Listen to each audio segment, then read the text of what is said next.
Hello and welcome back to See Red UK, where quite simply, Chicago Bulls sing. This podcast is part of the Fans First Sports Network, so wherever you're listening, rate, review, subscribe, helps us out, ensures you don't miss another episode. And if you're watching on YouTube, don't forget to hit the bell, give us a thumbs up, and leave some comments down below. I'm Matt, and as usual, joined by Neill. How are we doing, Neill? Well, Apart I'm not from too the bad. obvious. Apart from anyone that's watching on YouTube can see it looks like I've been scrimmaging with Draymond Green or something. Hey! But yeah, no, I had a bit of a procedure done this week, not to make myself look better. Seems to have made me look worse. I just had to have a bit of a lump removed. But no, I'm all good and ready to talk Bulls. So, not doing too good physically and not doing too good mentally. Yeah, no, I'm a mess, but you know, we're still here. Yeah, I know that feeling. So, Yeah. I guess, well, we do what we do best and we talk some Bulls. I think we talk Bulls better than they play basketball, to be fair, at the minute. To be perfectly honest with you, I think my 4-year-old son talks better than the Bulls play basketball right now. But So, yeah, obviously, since our last episode, we've had 4 Bulls games. This sort of Florida series as such. We gave our predictions last week. I said we'd lose all 4. You said we'd split both the Magic and the Heat ones. Yeah. As it was, we lost the first one to Magic 96-94, the second one 103-97. We then somehow beat the Heat 102-97, and then last night come crashing back down to earth with 118-100 loss to the Heat. Story of the games: slow starts, and big comebacks, and ultimately just not getting it done. Obviously, we're not going to go into every game and in detail, stats, all that sort of crap, because the only stat that matters is the win-loss. And yeah, we're now sitting at, 5-10 for the season? Yeah. Yeah, these slow starts, it's... I mean, the title of this episode is It Happened Again. Yep. You know, title of last week's episode was It Won't Happen Again. Obviously, paying homage to what DeMar says. And people took that the wrong way when I've been saying it on Twitter and stuff like that. Oh, well, DeMar didn't even play in the first Magic game and all that sort of stuff. It wasn't a dig at DeMar, it's just that's what he says, and it happens again and again and again. Yeah, so it's...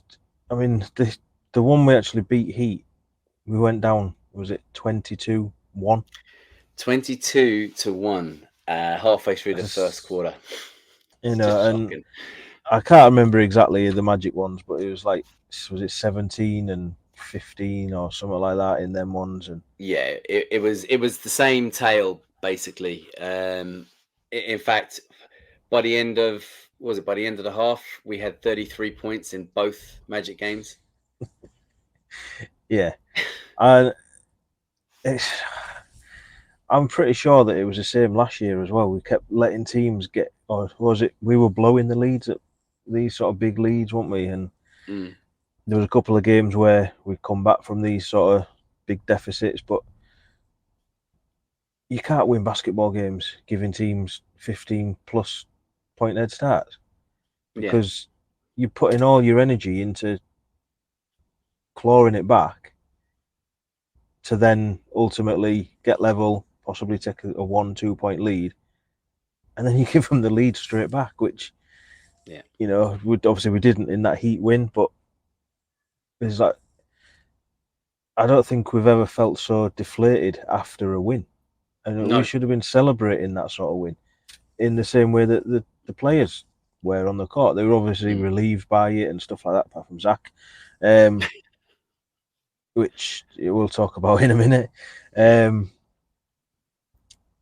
But yeah, it just felt...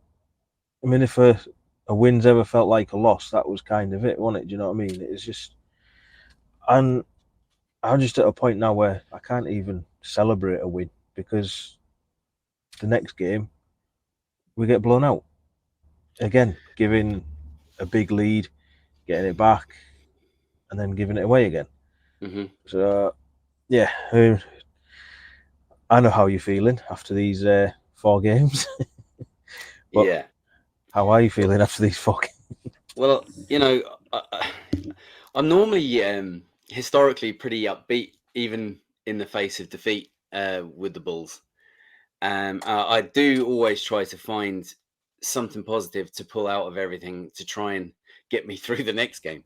But it's getting really tough. I mean, I haven't felt like I feel right now as a Bulls fan since the collapse of the dynasty. Mm. Do you know? And that's a long memory to have to pull back on. But unfortunately, it's one that left a scar, and it feels like that's what we're going through again. And the scary thing about it is not only are we going through what we're going through now, but we're going through what we're going through now with what is essentially on paper not a bad team.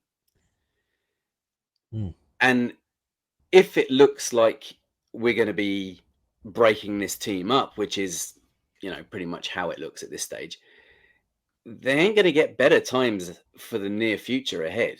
Not unless they get some sort of a steal trade for one or more than one player. And the likelihood of that happening right now, when the value of Bulls players right now is surely at an all-time low. Unless it's Caruso. Unless it's Caruso, who everybody wants. And you can't blame them because, Caruso is our number one player, as we said in the last pod right now, and has continued to be so.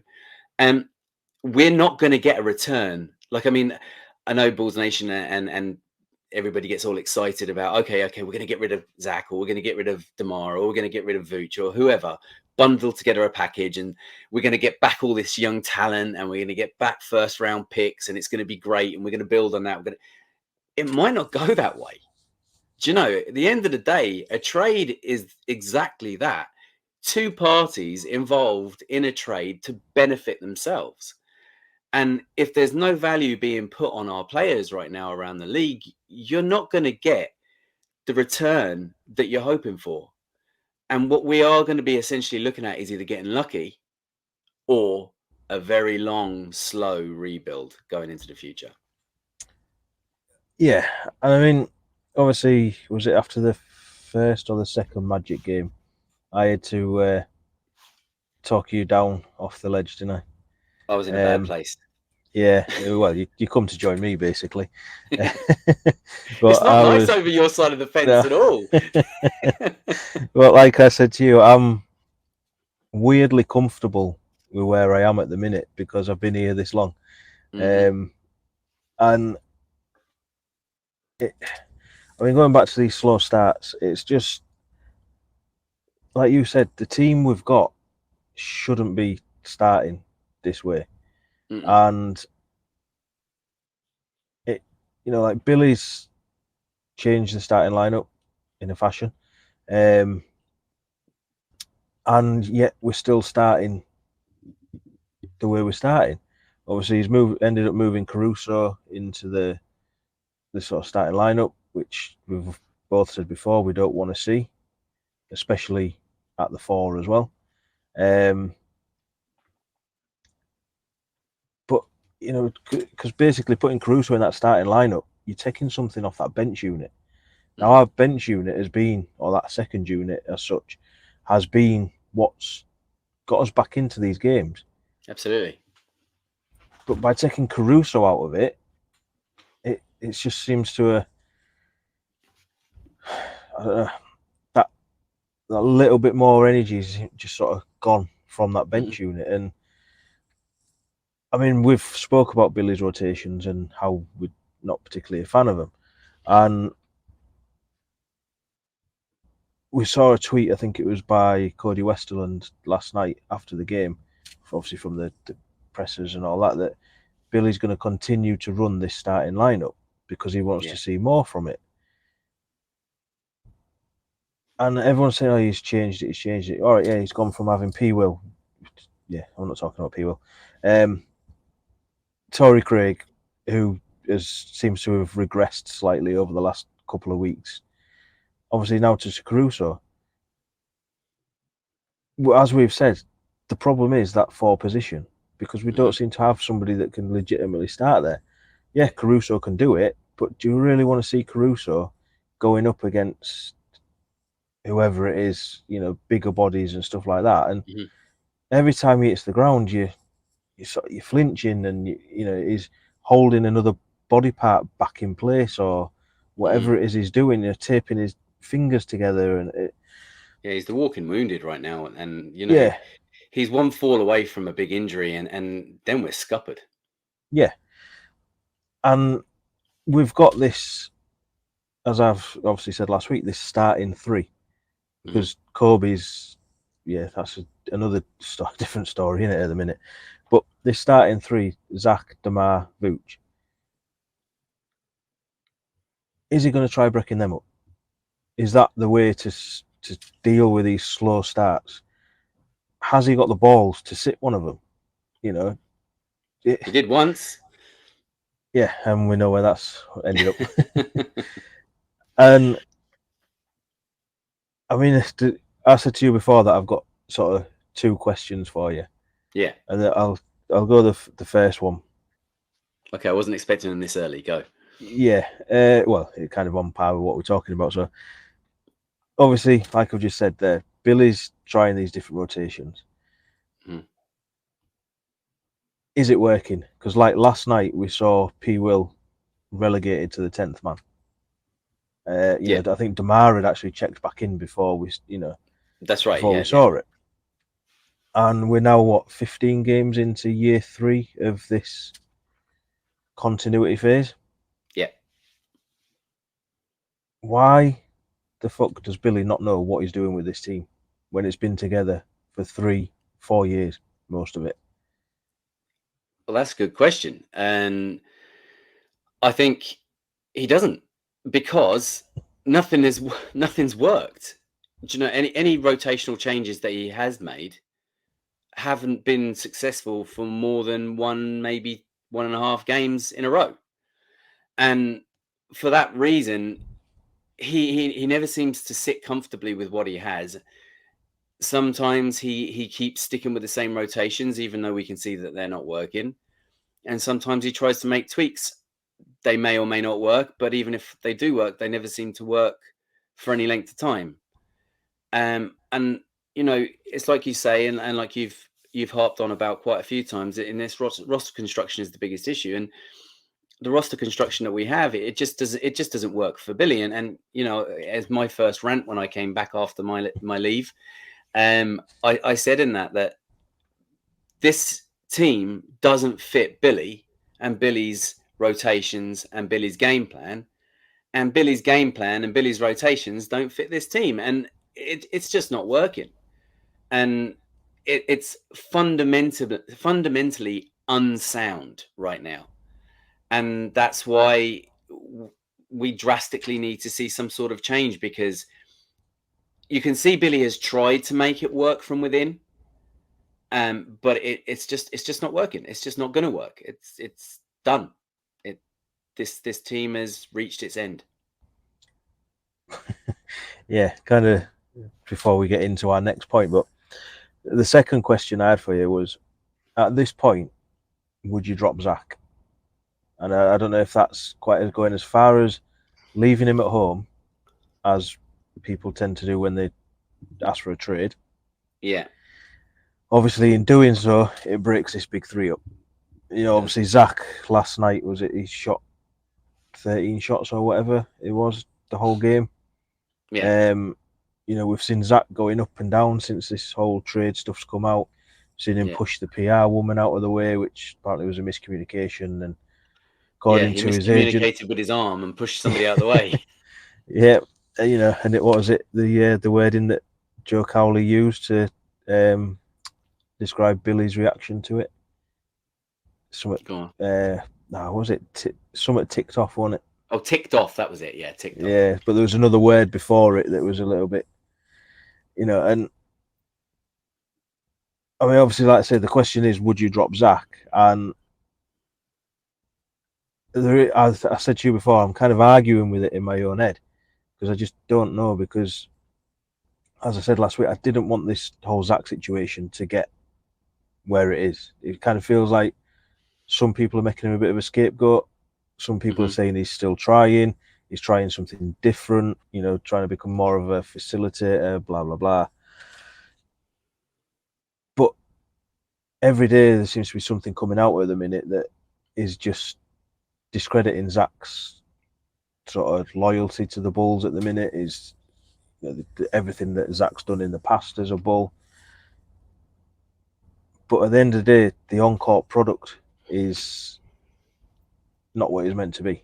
No, it's not. And Zach's a big part of it.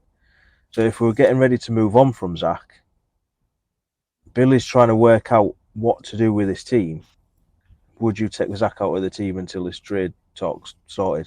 James Harden-esque and stuff like that. I'd like to think that we don't have to. I mean, Zach does say that he prides himself on being professional, and he certainly says the right things a lot of the time, as does Billy. But the fact of the matter is, a lot of the time it's lip service, isn't it? Because what we hear from the players and what we hear from Billy and what we hear from Acme is very, very contraindicative of what we see on the floor. I mean, I had my big rant about Zach the other day, and I haven't really changed any on that. I still think that Zach is an incredible talent. I still think that he's a fantastic basketball player. I just don't think he's a 1A option.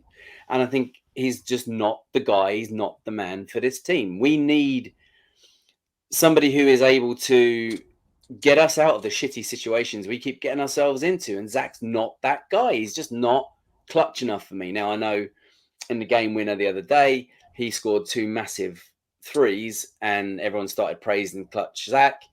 For me, Zach still isn't clutch. Okay, they were great shots and he is well capable of making those shots, and fair play to him for doing it.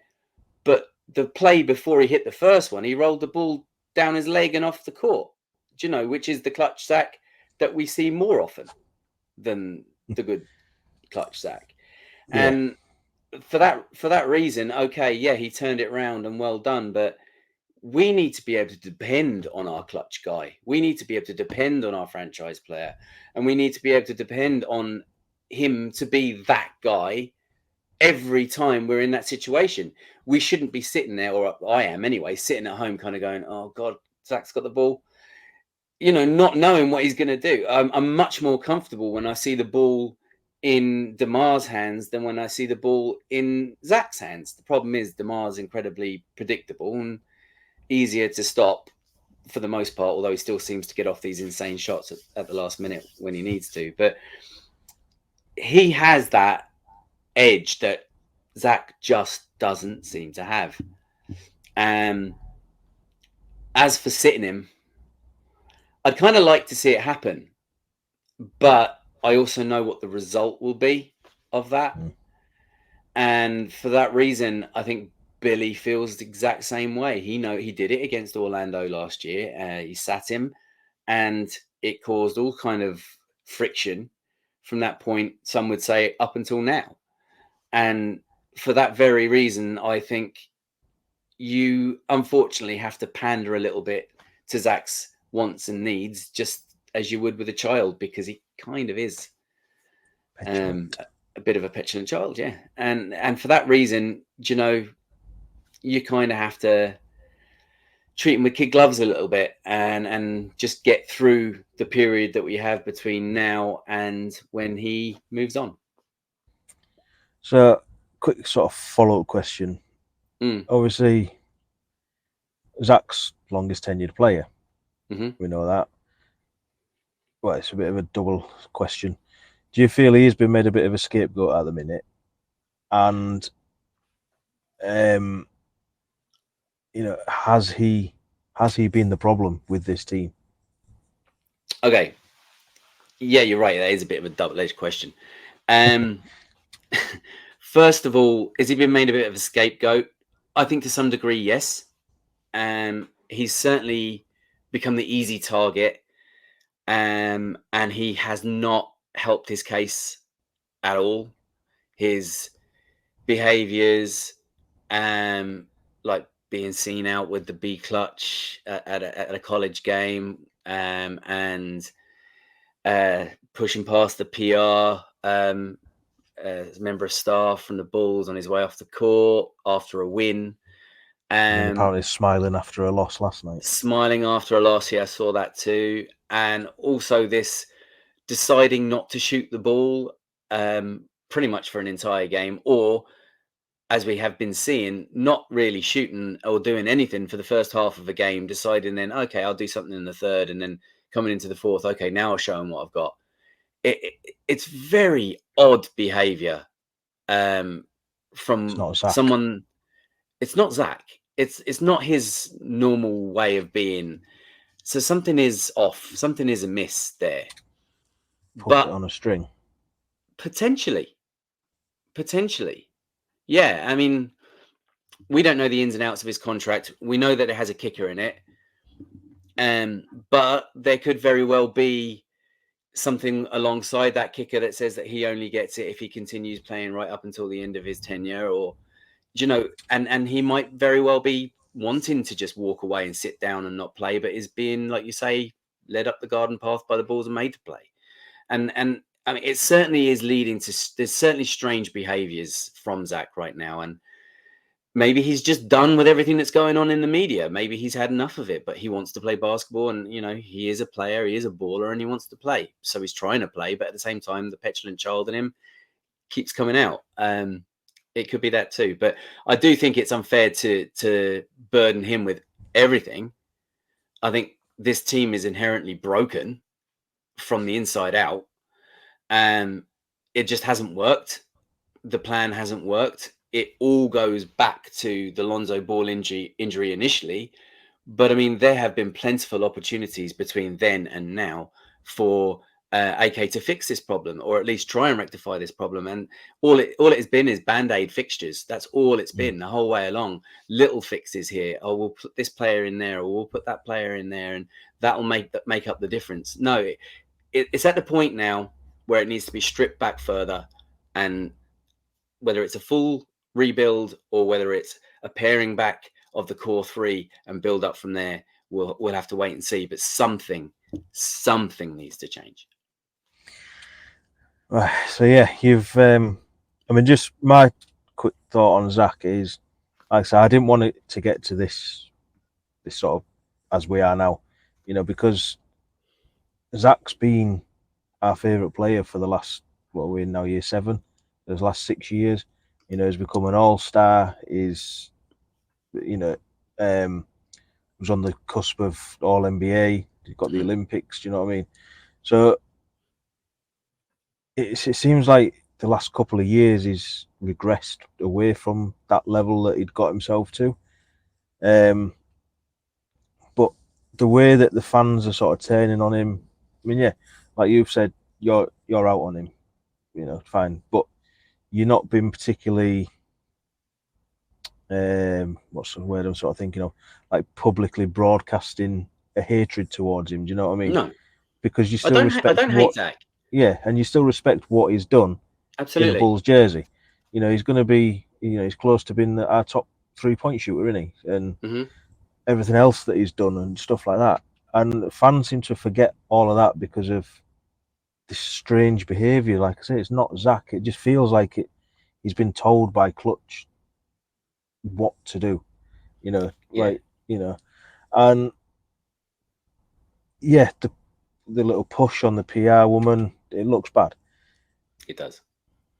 I don't have a problem with him storming off the court after a win, because, as we said at the start, it was a bad win, if there's such a thing. You know, that one win doesn't cover everything that we've been through already this season and the last however many years of this same crap. So I ain't got a problem with him not wanting to celebrate a win, because it's probably like, that's it, I'm done. Yeah, we've got a win, great. but we're still at that point. What were we? 5-9 at that point. Mm-hmm. You don't celebrate one win like that. Do you know what I mean? Not 14 games into the year. So I haven't got a problem with that. Yeah, the push looks bad, but you know, it is what it is. As for the smiling after the loss, sometimes it's just the way the camera, just catches them, doesn't it? But nobody's mentioning Demar messing around with Jimmy halfway through the game, smiling and going on about flopping and all stuff like that, because Demar's not a scapegoat at the minute. Right. Do you know what I mean? I don't personally. I don't want to see my players laughing and joking with the opposition. You know what I mean? Whether you're 2 points down or 10 points down, because you're out there to win, and especially because obviously I don't like Jimmy Butler anyway. Do you know what I mean? But it's like you're going out there to beat them. Don't laugh and joke with them. So if that was Zach, everyone would have been going mad. That's kind of how it feels at the minute to me, anyway. Yeah, it is. You know what I mean? Like obviously Zach got that foul called on him on Jimmy where he ballet danced down the touchline and spun around and did pirouette, whatever it was he did, and flopped and got the foul. And Zach was visibly pissed at that, and that's what you want to see, not Demar going and having a laugh and Jimmy pretending to flop to him again. So I kind of feel a bit sorry for Zach at the minute in the way that he has been made this scapegoat, but I can see why he is, and it's just he's not helping himself. Let's put it that way. No. So I mean, obviously, as you've got going across the bottom there, is this team out of ideas? Yeah. Short answer. I mean, apart from breaking up that big three, what else is there they can do? Or say big three, starting three. There's nothing else they can do. And I mean, he's not going to sit Demar. He's going to be very hesitant to sit Zach because of everything that's going on. And we've just extended Vooch. So is he going to sit Vooch? I mean, we're going to get on to Vooch in a little while. So yeah, I think he is out of ideas. Apart from, like I say, breaking that up, because go back to Kobe. Yeah, I kind of said the other day that for Javon to get more minutes, you're kind of going to be taking him off Kobe. But then the last two games, Kobe's been, like last night, he was probably alongside Caruso as the best player on the court for Bulls. And one player that didn't deserve to lose. And he's constantly bringing the energy. Yeah, all right, it's very streaky, but it's like Big Dave said on CHGO. He starts off slow, and then come the end of November, start of December, that's when you see Kobe, and that seems to be that's how it is going at the minute. Yeah. So, I've said before, Kobe should be coming off the bench. I'd like to see Javon Carter get a start, but to make that change now feels like you're going to be taken away from Kobe, and obviously it's like a bit of a punishment as such, isn't it, getting taken out of that starting lineup, as we've seen with P. Will. So unless he's going to break up that starting three, I think he is out of ideas. Yeah, I agree. It just feels like it's time now. It really does. Yeah. The experiment has failed. It started off with a big bang. It was very exciting. We were all very, very much hopeful for the future of this Bulls team, but sadly, it hasn't borne fruit. And this is what we're left with. And now we're just picking up the rotten apples. And it's time to throw them over the fence and start again.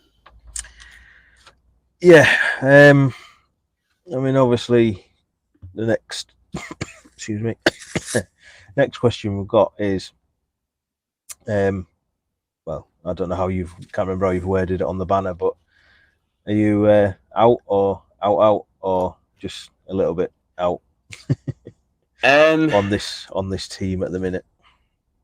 On this team, as it looks right now, I am out. As for every player on this team, I'm just out. the core three, the starting three. Well, originally the big three, then they got demoted to the core three, and now they're just the starting three. They got to go. Now, whether that's 1, 2, or 3 of them,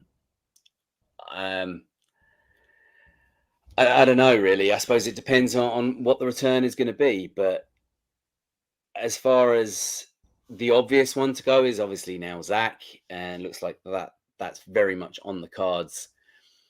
Like you say, Vooch has already been extended. Now that doesn't mean that he can't still be moved, but I think of the three of them, he's the probably least likely one to get moved. And then you've got DeMar, who with a pending contract extension that hasn't yet to be penned. So I think what we're probably looking at is, unless they can get some sort of a really, really sweet deal from DeMar, which is unlikely, I think, I'd say DeMar and Zach will probably be heading out the door, and they could potentially keep and build a bit around Vooch, which, like you say, we'll get into in a few minutes, but I probably would have had a very different opinion on that a few weeks ago than I do right now. So what do you reckon? Yeah, obviously we've had some chats these last few days, and I don't know exactly what my streak's at the minute for live, watching the games live. I think the Mavericks game, that was the 200th one. That was what, game 5 of the season, so you're probably about 210. 210, yeah. And at the minute, I don't know if it's going to get to 211. Obviously tomorrow night. Yeah. Because I am sick of getting up at 1 a.m. to watch this shit show. Mm-hmm. Yet for some reason, there's a part of me, the sick, twisted part in my head, that wants to watch it, because I just can't not. It's one of them. I won't say in detail what we said the other night, but it's like when you watch a certain type of video that you know you shouldn't be watching.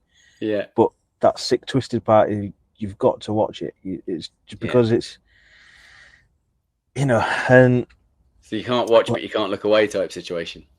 Yeah, and it's.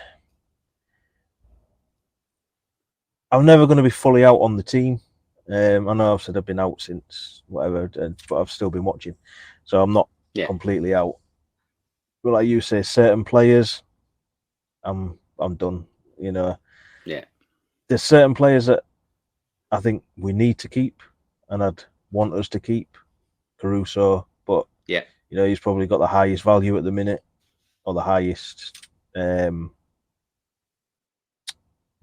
draw as such for opposition teams. Yeah. Kobe, I'd keep Kobe. Just signed that new deal. Trying to make him this starting point guard seems to work, and then it seems to not, and then it seems to, we say we can't develop players. We're not going to develop him if we keep messing him around, are we? Let's say we got a true point guard somehow, some way, right?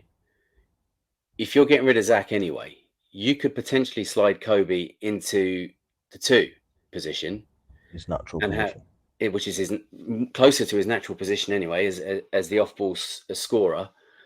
And then you've got your point guard or another combi guard that's maybe a little bit more adept at carrying the ball and making decisions than Kobe is at the 1. And then you don't have to get rid of Kobe or replace Kobe. You kind of get to keep him and somebody else. I mean, I don't think Yvonne potentially build around him. But exactly that. Which could be a bit of a worry in itself if that's the player you're building around. But somebody we drafted, is somebody that we've developed. Yep, he's young, so he's relatively cheap. And they've just put out this all access about him. I don't know if you've watched it yet, where they obviously speak to Chris Paul about him and stuff like that. No, I haven't watched it yet. I've seen loads of it on the media, but social media, but I haven't watched it yet. Yeah, I've just watched it before we started this, and it's showing the signs of him becoming that leader and how well liked he is on the team as well. Do you know what I mean? So yeah, all right, he's not necessarily the best player on the team, the most talented player on the team, but to me, you don't really have to be to build a team around him, because you can just be that glue as such. Like a Caruso. Caruso shouldn't be the best player on this team. No, he shouldn't. He's the most valuable player on the team by all means, but he shouldn't be the best player. And at the minute, he is. So again, to me, you can't get rid of Caruso. Isn't Caruso also statistically the best shooter on the team right now, too? Which is just crazy. Zach, is gone. We've said all along DeMar makes the most sense if we were to move any of them in the past. Yeah. Because of the expiring contract. Yeah, I don't particularly want to see DeMar go, because I do like him, but it's just not working. Vooch, I'll say Vooch for now. And everyone knows that I prefer the underdog style players. So players like Drummond, low money, keep him. Do you know what I mean? Torrey Craig, Javon Carter, you're getting what you get out of them. Ayo, he signed his new deal, looking all right, I guess. So yeah, it's just them big three basically starting three that I'm out on. So, question for you, and I know this is jumping the shark a little bit, but if Vooch were to be moved, and I know we're not getting into Vooch right now, but if Vooch were to be moved, would you be looking to get a replacement for Vooch, or would you be happy sliding Drummond into the starting five position and backing up Drummond with somebody else, maybe even Sonogo?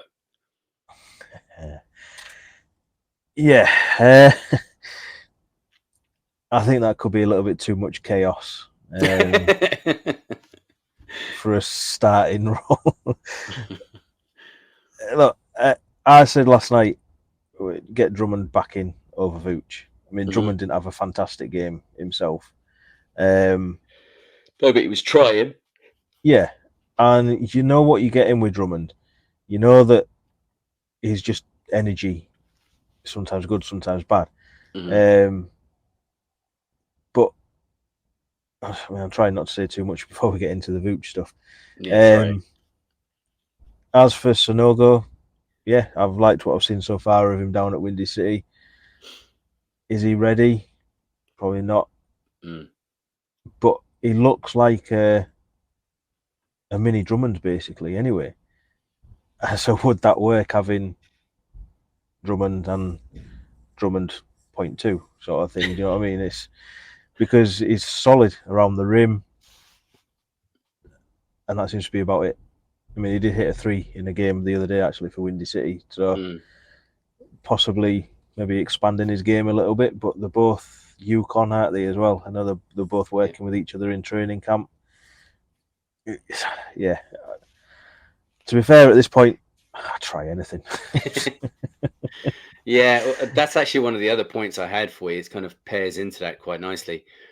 In your opinion, at this stage, is it time to just throw caution to the wind and play the younger players and see does anything come of it? Yeah, I mean, I've been obviously on that for a long time now, that Billy needs to use these end of bench players. Obviously, you've got Kobe in the starting lineup. He's a young player. P. Will, God knows what's going on with P. Will. Don't know. Terry, is he injured? Is he down with Windy City? I mean, he's just been assigned to Windy City again today. Yeah. He wasn't in street clothes last night, I don't think, was he? But he didn't get in the game. No, he didn't. The last few games he's been in street clothes, hasn't he? He's had some sort of patella injury or something, hasn't he? Apparently. Oh, okay. Yeah. I hadn't heard that, actually. I think he picked it up down at Windy City. Okay. Julian Phillips, I'll get onto him later on if we get a chance. And got his first score in an NBA floor, though. Yeah, exactly. At some point, you've got to give them a chance, because we just don't know the direction of this team.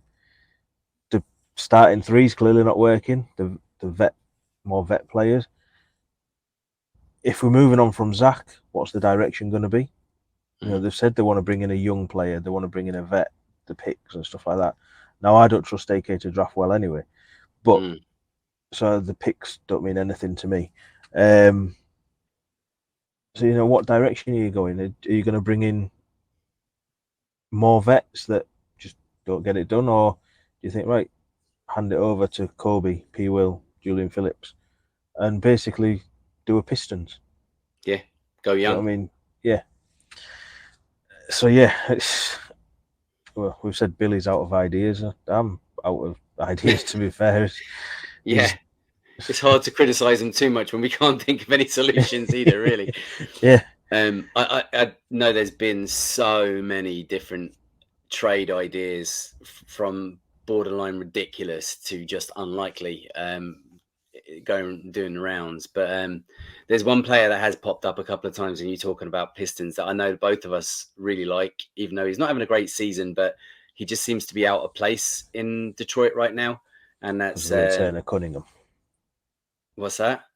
It seems like because of Cade coming back, and that's Jaden Ivey. Would you like to see a player like Jaden Ivey playing for the Bulls? Definitely. I mean, he'd have to change number for a start, but yeah, I'm sure he'd get over that. I'm sure he would. But no, like you say, we're both big fans of him. Obviously, we saw him in Paris at the start of the year. Yeah, he's still young. He's basically a younger version of Zach, I think, at the minute. That if he's developed right and he's molded right, he's going to be an all-star. Yeah, I mean, I know Troy's put that idea out. I think he mentioned it on one of his podcasts, and I know he tweeted it out about how to get Ivy and Zach to the Pistons and all that sort of stuff with the pieces around it. I mean, obviously, this whole thing with Zach at the minute as well is obviously he's got his teams where he wants to go, supposedly. And yeah, obviously, they're the teams you look at first. I mean, obviously, Pistons is nowhere near on his radar. I wouldn't have thought so. But the way things are going, do you just turn around and say, F you, Zach, you going where you're going because we're thinking of the team, not you? Well, I mean, I think that they've certainly done right by Zach up to this point. He's also, as we've discussed already, he's getting that kicker. When he moves on, the Bulls have to continue to pay him for a while. What is it, 15% or something like that? And I mean, that's a nice little pat on the back on the way out the door, if you ask me. The Bulls need to think about the Bulls now. Yeah. And, you know, sorry, that's nothing against Zach. Like I say, even though I'm out on him with this team, I'm not out on him as a person, as a player, as a basketball player at all. And I do wish him the very best wherever he goes, in every game he plays, except for the games against us.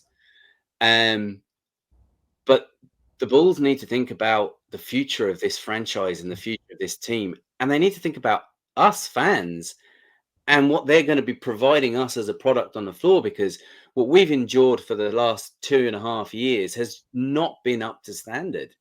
And we expect more as fans. We deserve more as fans. I mean, Chicago Bulls fans and Bulls Nation is one of the most incredible fan bases across sports globally. And we deserve more. And, you know, we've come, most of us, from the 90s. Whether that's directly from the 90s or handed down generationally, we got a taste of what it was like to be the best, and not just the best, but the absolute best. We need some more of that. We've gone long enough without it now. This is a top tier team within the NBA. You know, this is one of the fan bases to be in, and we aren't getting that return as fans. The players aren't getting that return. Everybody deserves more at this stage. So, Yeah, best of luck, Zach, and best of luck whoever walks out the door. But it's time for the Bulls to think about this team. Yeah, and like you said, obviously there's random trade ideas going around. Obviously, Lakers are involved, and I mean I've seen the different packages what people are suggesting. That doesn't excite me. That'd piss me off getting rid of Zach for what we're getting back. To be fair, same with the Sixers. I don't think they've particularly got anything to offer. I don't want Tyler Hero from the Heat because that's the other one.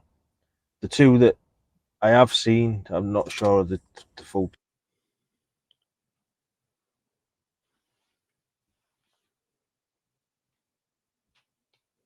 Seem to have lost your sound there, Matt. Hang on a second.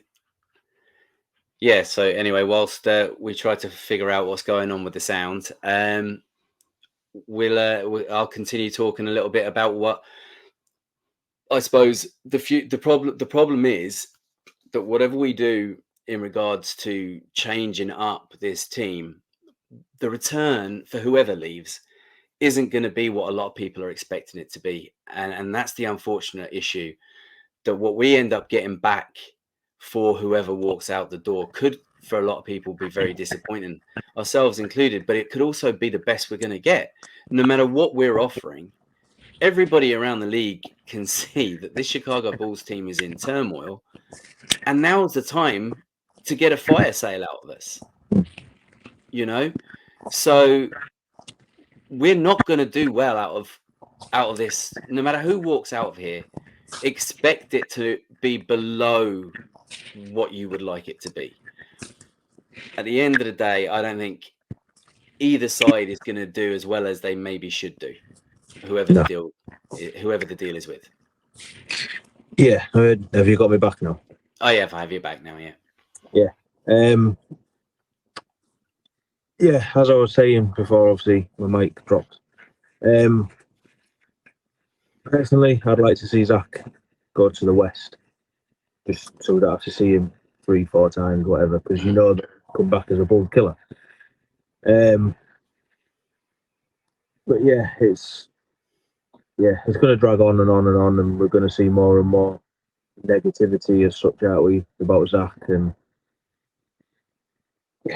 so, do we get on to Vooch? Mm-hmm. As we said at the start of the year, we were on that Vooch train, and I was quite happy to be driving it. Stop the train, you want to get off. Yeah, pretty much. I don't know what it is with Vooch. He's always frustrated me. I've always said maybe it's the way the team are playing him. I don't know what it is with him. These last few games, yeah, he can put up 20 and 10, whatever it happens to be. But it's a lazy looking 20 and 10. It doesn't show that he might have missed 9 shots or 10 shots, whatever. He's rebounding. Like last night, there must have been about 3 or 4 that literally just come down, land at his feet, and he bends down and picks them up. Whereas when Drummond comes in, Drummond's flying through the air trying to grab him, and once he's got it, he's not letting go of it. And as for Vooch's defense, these last few games, he's really been. I knew Adebayo was going to destroy him basically, and he hasn't. He's just been like a turnstile, hasn't he, on defense? Yeah. So yeah, I'm ready to get off the Vooch train. Like you said before, I think he's the one that doesn't go anywhere, if anyone is going to go. Mm-hmm. Just purely because of the fact we've re-signed him. Who else is there? Drummond's probably not the answer. I know there's certain people out there that would think he is the answer. Yeah, I don't know. Where are you at with Vooch? I'm not quite ready to jump off the Vooch train, but I am checking out the countryside and looking where it looks nice to stop and have a picnic. It's not what I hoped to see out of Vooch so far this season. I'm hoping something clicks and he kind of comes around or shakes himself out of it a little bit. It's very easy to say, well, maybe it's because of everything that's going on around him. The situation with Zach, the fact that Damar has taken a step back. Nobody really knows exactly where this team is going. And maybe that is part or all of the reason as to why he's not playing particularly well. But for me, that has nothing to do with effort. And right now, my biggest issue with Vooch is how lackadaisical he is. Do you know, he's so, like you say, it's like he's got concrete shoes on. And now, we've often joked he can't jump over a phone book. He's not much of it now. He's had a couple of nice dunks already this season, actually. But I mean, that aside, he's playing with lethargy all the time. He seems tired or not bothered or just not engaged. And that's where my issue with Vooch lies more than anything else. And I'm just hoping maybe that something will click and he'll push forward on that a little bit more. And then I'm not quite ready to jump off the train just yet. But I've got my hand on the cord, ready to pull it for an emergency stop. Yeah. Hopefully, like you said, when there's a move made, it restarts Vooch as such as well. Mm-hmm. Yeah. Because he looks just as checked out as Zach at the minute. And we've seen Vooch have his little tantrums in the past. Mm-hmm. But he seems to be constantly looking over at Billy as if to say, what's going on? Yeah. You know what I mean? And it's like, well, you wanted the ball. You've got the ball.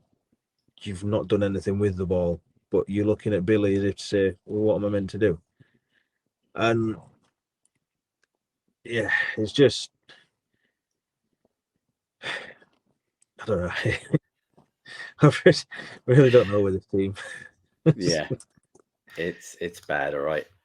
So, have you got anything else on real balls before we finish?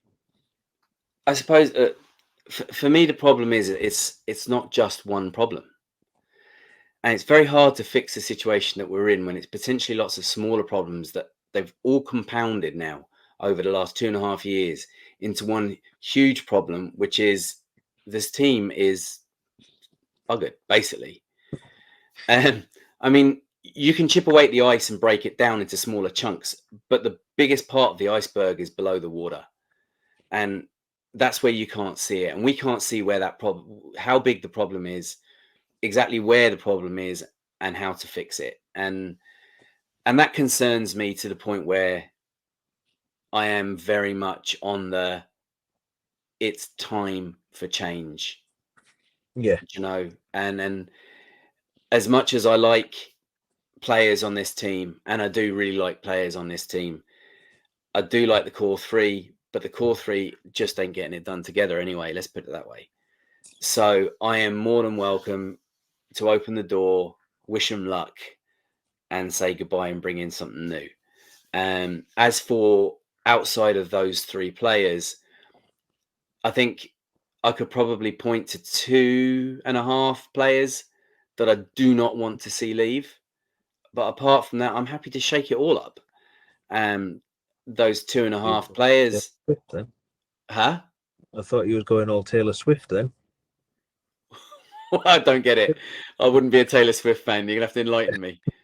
You just sound like you was about to start singing a Taylor Swift song. Just shake it Did up. I? All right. Okay, fair enough. Yeah. Come back to me with a bit of Metallica or Green Day or something like that, maybe. Taylor Swift is beyond me. And I've got 2 daughters and it's still beyond me. Okay, so what was I saying? Yeah, some of the 2.5 players are Kobe White. I'd hate to see Alex Caruso go, even though you can see the whys and wherefores, because he may be one of our better options to get something back. And my half is P. Will, because Have you got your tickets booked? Do you know what? Right, it's like this. I said as one of my bold predictions at the start of the season that P. Will was going to get worse before something clicked. And I also said that by the time something clicks, I may very well be the sole remainder on P. Will Island. And I think I'm almost there. I don't think there's many people left paddling in the waters of P. Will Island anymore. But as much as I'm even at the point now where I can't even see where it's going to come from P. Will, because I think he is a lost soul right now. I'm still living in hope that my prediction comes to be true and that something finally clicks for him, and everyone will be looking to buy real estate on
later.